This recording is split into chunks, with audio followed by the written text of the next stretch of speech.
Time now for some real news you probably didn't hear this week. We begin with good news for House Majority Whip Steve Scalise, who was shot by a deranged Democrat. He was released from the ICU, but remains in fair condition after another surgery. We wish Steve Scalise and his family a speedy recovery. If you haven't checked your 401k lately, give it a glance, because chances are it's up. In fact, since Election Day, the stock market is up 17%. But of course, the Trump boom is not covered by the mainstream media. Speaking of Maine, a Maine state representative, a Democrat, threatening President Trump on Facebook. Scott Ham posting, "I just can't deal with you ignorant people anymore. 100% of intelligent Americans agree that Trump is a complete loser.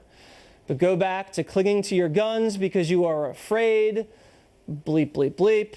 Trump is a half-term president at most, especially if I ever get within 10 feet of that blank." He later apologized for making the, quote, aggressively sarcastic and inappropriate comments.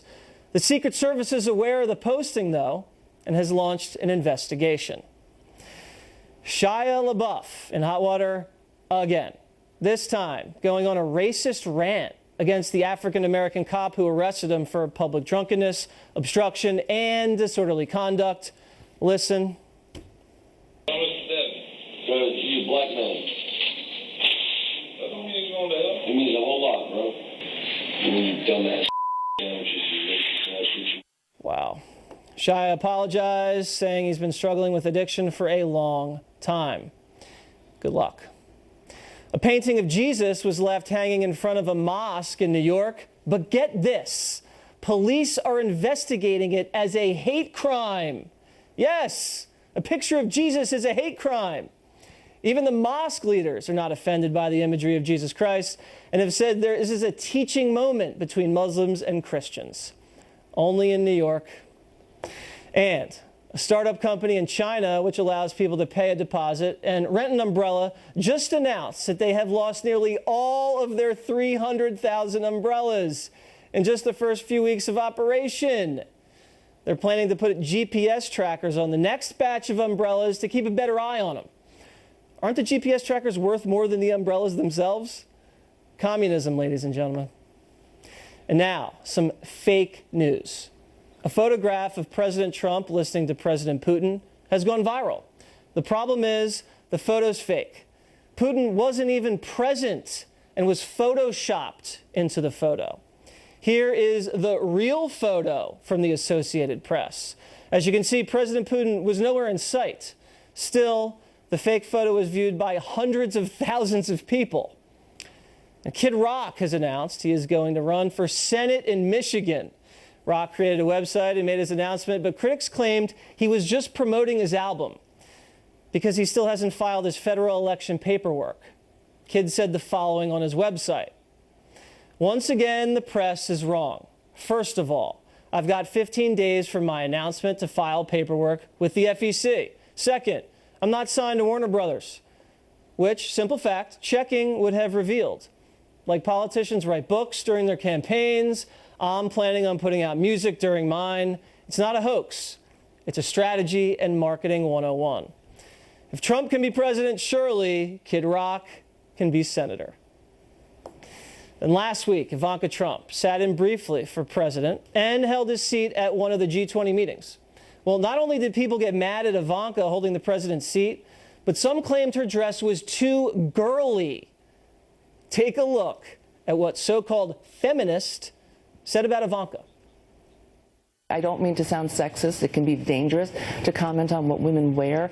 But the fact that she sat in for her father in a dress that was so incredibly ornamental was such a contradiction in terms. That's not a dress that's made for work. That's not a dress that's made to go out in the world and make a difference. That is a dress that is designed to show off your girliness. And, you know, God bless her, show it off. But don't then tell us that you're crusading for an equal place for women at the table, because you're not.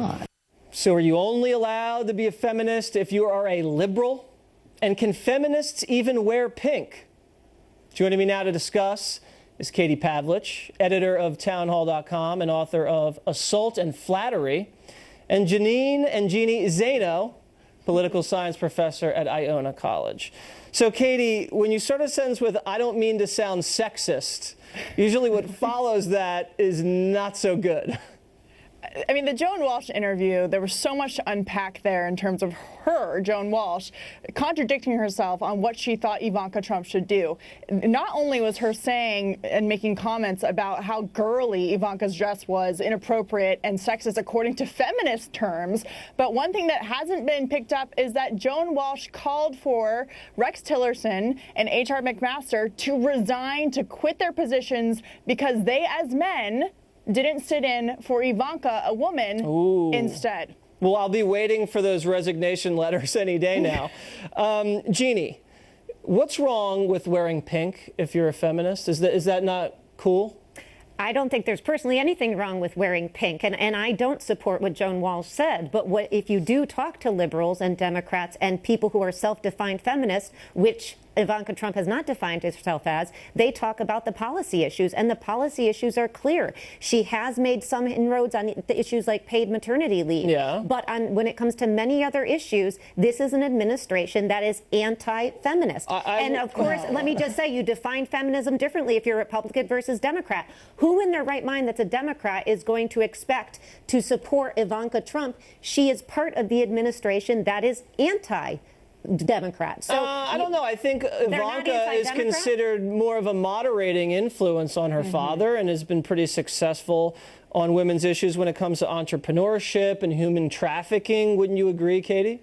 Well, look, so-called feminists want to define feminism in the way that they see fit while claiming to represent all women. Really, feminism in the modern day sense, going back to the 60s, when I say modern day, is all about anti-capitalism, big government, socialist policies. And the number one issue that feminists care about, they don't actually care about the economy, they don't care about jobs for women, they care about abortion. Yeah, that's what it's all about. And it's because Ivanka Trump hasn't come up as a staunch supporter of abortion, therefore they can't support her other feminist policies in terms of family leave and female entrepreneurship, which gives women a hand up instead of a handout and gives them a place in the economy where they can be on their own, be individuals, and be empowered, which feminists at the beginning of the movement claimed was the goal. That's right. Well, I'll give you a quick last word. Go ahead. This is a president who came into office and issued an executive order revoking the Fair Pay Act. So if you want to talk about equal pay and fair pay, there's a lot of it. Well, it's absolutely true. He revoked the Fair Pay and Equal Work Act. You can look it up. Yes, he did. And so you can talk about what you want about defining feminism, but you can't say the Trump administration has a feminist agenda. They themselves. Well, all I know is that I'm wearing pink, and I consider myself somewhat of a feminist. Katie, thanks, Jeannie, thank you very much. Still ahead, this Bastille Day, we hit the Jersey Shore for a classic Waters World quiz on all things French. And the Democrat challenging Bernie Sanders for his Senate seat says he's tired of the socialists' Robin Hood shtick. He joins me next.